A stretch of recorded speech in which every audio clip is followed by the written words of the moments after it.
Գիտես, ես շատ անգամներ եմ սրա մասին խոսել ու ուզում եմ քո սիրտը հավատքով հաստատվի։ Մի վախեցիր, սիրելիս, վստահիր Աստծուն, Աստված կօրհնի քո արդարությունը։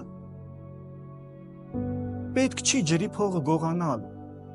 Պետք չի ջրի շոչիկի վրա մագնիս դնել, այդ մի քանի կոպեկը շահել, դա գողություն է։ Թեկուզ 20 ռուբլի, թեկուզ 100 ռուբլի, դա գողություն է, սիրելիս։ Մի արա դա, այդ ջուրը անուշ խմի, առանց գողանալու։ Հարցը նրանումն է, որ երբ որ մենք այդ գողությունն անում ենք, հիմա կասես գողություն պետությունից են գողանում, իրավունք ունենք պետությունից գողանալու։ Գիտեք ոնց են արդարացնում, պետությունը մեզանից այնքան է գողանում, որ պետի ինչ է։ Սիրելի, Հիսուսը չասեց, որ քեզանից գողանում են, դու էլ կարաս գողանաս։